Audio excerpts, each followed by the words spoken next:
As promised, joining me now is former Secretary of Transportation, former Mayor Pete Buttigieg. It's great to see you. Good to be with you. Bearded and all. There's so much I want to talk to you about. We're going to get to politics, so much to talk about there. But as I noted at the top of the show, you're kind of the perfect person to talk to about a lot of what's happening right now that a lot of Americans are concerned about.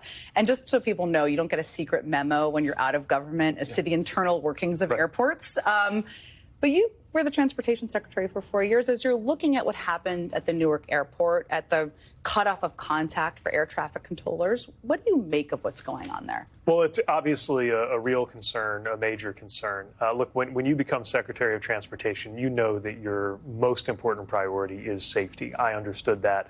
My predecessors understood that. And my successor says that he understands that. I hope and expect that he does, too. And everything else takes a backseat to that. But this is something that obviously raises safety as well as operational concerns. It also rings true with the experience that I had with some real challenges at the FAA in terms of the workforce, a shortage of air traffic controllers, and in terms of the technology. We did everything we could to make progress on those fronts. There's clearly a long way to go. And so much depends on there being focused, capable, excellent leadership at the Department of Transportation and across the government to make sure that that keeps pace, because obviously we're seeing more and more cracks and seams in the system right now. You're also the perfect person to ask about. I mentioned some of this, but in February, apparently, the administration halted an outside panel of experts responsible for reviewing the FAA's air traffic control management. We learned today that there was the firing of the vice chair of the NTSB, of course, responsible for investigating. What should people understand about the impact of all of that? Well, they should understand, first of all, that's a highly unusual thing. That safety panel was not a political body. It was a very bipartisan body, and the work it's doing should really not be something that changes depending on which party is in control. And the NTSB, this is the National Transportation Safety Board. They're independent from the DOT. They're the ones who go in situations like the tragic plane crash that took place here in Washington earlier this year. They leave no stone unturned. They are pros. They're extraordinary what they do. And they put heat on everybody from the administration to industry to make needed improvements. But again, this is a very bipartisan body. I have never heard of a White House in modern times removing somebody from the NTSB, and they've not provided any explanation or reason why. And that's something that I think anybody in the public, as a taxpayer and as a traveler, would want to know and understand. Everybody who's worried about traveling right now. I mean, to your point, safe air travel is not a partisan issue. This is something everybody cares about, everybody's impacted by. And now the current Transportation Secretary, Sean Duffy, of Real World fame, which I'm just going to keep saying, basically blamed the whole thing on the Biden administration. I just want to play a clip of him because I'm sure you might have some thoughts on this. But how close were we for potential disaster there? No, listen, we have backups in place. But let's talk about what happened. So we have really old infrastructure in America. It hasn't been updated in the last 30, 40 years. This should have been dealt with in the last administration. They did nothing. What do you make of that? It's just politics. Look, I hated the technology that we inherited because it did need to be upgraded. So from the last administration and prior to I mean, look, these problems have built up over a long time. I didn't sit around saying, who can we blame for this? We launched a contract to modernize the infrastructure, take what's basically a copper wire system and transform it for the internet era, get fiber going there. Now, that's not something that could be done overnight. One of the things that's hardest to do when you leave an office like that is you hand over the keys, and it's up to the new guy to take it to the next level. But that's very much something that we had underway. So there were really two sets of issues.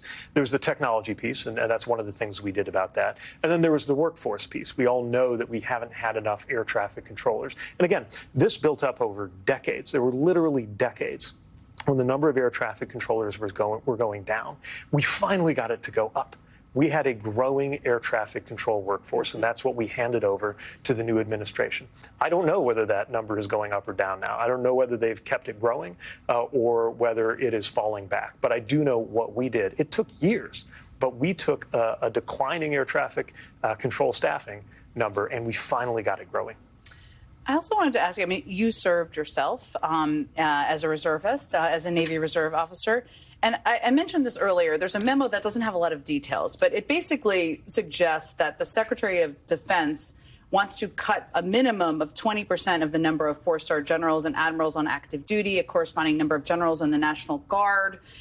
This seems to be at a time where having a strong military it's always important. But how do you think about those cuts in terms of how they could impact our military preparedness and, of course, the men and women serving out there? What you want to know is that they're being done for a good reason. Anytime there's restructuring and change, and look, every secretary should consider restructuring and changing whatever is presented to them, because you need to keep up with the times. But time and time again, when they've changed an agency, blown up an agency, or fired people, it seems to be either highly political or totally random, right? We saw this with a lot of the early Doge firings, where they didn't even pretend that they were going through and checking who was good at their job and who was bad at their job. They just fired a bunch of people because they could. And that happened everywhere from the FAA to the people who were in charge of securing our nuclear weapons. Then they scrambled to hire them back. So I think the American public has a pretty low level of confidence right now that this is being done in a rational way. There's nothing in principle wrong with shaking up an org chart, right? That's part of what you do when you take over any organization. But what we need and deserve is some level of confidence that, frankly, that they know what they're doing. You know what it's like to come into an agency where you have to learn a lot, where you have to respect all of the expertise, where you have to value classified information. I mean, this isn't the first controversy, scandal, self-inflicted one that Pete Hegseth has been a part of. What have been going through your head as you've watched him operate over the last couple of months, and you're seeing him leading one of the most important agencies in the federal government? Yeah, this is one of the most important jobs of anybody in the human species, leading the U.S. Department of Defense, the largest organization and the most important organization, really, in the United States of America. And you need to know what you're doing. And when we see things like randomly sending incredibly sensitive information to the wrong people, or any of the other things that are going on, it raises concerns, and it raises more concerns because it's part of a pattern, right? So you got the Secretary of Defense playing fast and loose with classified information. You've got the Secretary of Education saying that we need to make sure kids are trained in something she calls A1, which means she doesn't understand that it's AI, which means she doesn't understand artificial intelligence. It's not A1 steak sauce, everyone. Right. Yes. Like, I love A1 steak sauce, but the A1 steak sauce is not one of the most important things confronting humanity right now. Artificial intelligence is. And somebody who doesn't understand that probably should not be leading an important federal agency. Well said. We have a lot more to talk about, including politics, the future of the Democratic Party. Pete Buttigieg, you're sticking right with me for one more block. I appreciate you. We want to talk about how you've been showing up in surprising places and what that's all about, too. I have so many more questions. We'll be right back. We are back with former Secretary of Transportation Pete Buttigieg, as promised, and we're going to talk about a lot of politics. So let me just start here. There's been, to state the obvious, a ton of conversations about the future of the Democratic Party. You've been a part of a lot of them. I think this is a really healthy thing that's happening right now. And I wanted to read you something Senator Bernie Sanders said this week that I think you probably agree with, but I just wanted to talk to you more about it. He said, the American people, I think, not only want resistance to Trump, but I think they want what the Democratic Party in the last many years has not given them. And that is an agenda that speaks to the needs of the working class because it's not good enough. Now, you may not agree with all of that. We should talk about that. This sounds to me, though, I'm old enough to remember when you ran for the chair of the DNC and you made kind of a similar point. You've been kind of saying something similar. So I guess, what does that look like to you? Yeah, I think this is really correct. Look, we have got to make sure that our opposition and everything that we're against, and obviously there is a lot to be passionately against right now, but it has to travel with a clearer picture of what we are for. Because there are a lot of voters who, for whatever reason, and Democrats might be shocked by this, but for whatever reason, did not find any of the things they've seen so far about Donald Trump to be disqualifying. And what that means is there's something else that, it doesn't mean they necessarily loved him, but they need to see something more. This is not a question of accommodating things that we don't agree with, or watering down or changing our values. It is a question of making very clear to everybody how your everyday life is different if we're in charge compared to if they're in charge. What your life could be like if wages went up the way that we proposed that they be raised. What we would do with the money if we successfully stopped the tax cuts for the wealthy that are at the core of Donald Trump's economic agenda. What we think could happen in a country where we had paid family leave and some of the unfinished business of fixing our health care system. It's not just a matter of preserving the Affordable Care Act, as important as that is. It's going the next step to make sure everybody can get and afford health care. All of these things that need to happen, that needs to be as clear a picture as our response to the authoritarian tendencies of this administration. Because the truth is, proto-authoritarian governments don't just come out of nowhere. We would not be in this situation if the government, the economy, and the politics of our country were healthy. They've been unhealthy for a long time. I think everybody knows that. And if my party seems like it's calling for a return to the status quo from before, that will be both substantively wrong and politically it will fail.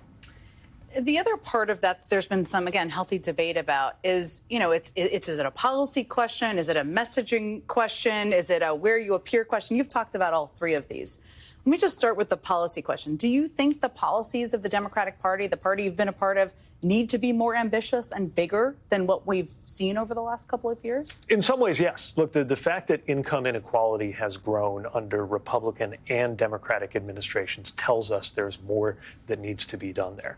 And the fact that it is so hard to build and do things in this country, and I lived this when I was at the Department of Transportation. We got 20,000 infrastructure projects done, but we could have done more if it were easier to complete the things that we start in this country, and we could have done it more efficiently with our dollar. There's a lot of work that needs to be done there, too. So, yes, there are substantive policy things that we need to revisit for the simple reason that so many of the systems that we inherited, that we, meaning progressives, built after World War II, are now confronting a reality in what's coming up to be the second quarter of the 21st century that's just so different than the world we were in. But as ruthlessly as we need to leave behind anything that's not working, we need to relentlessly defend anything that is, whether we're talking about Social Security, Medicare, Medicaid, or any of the other core commitments that make us who we are.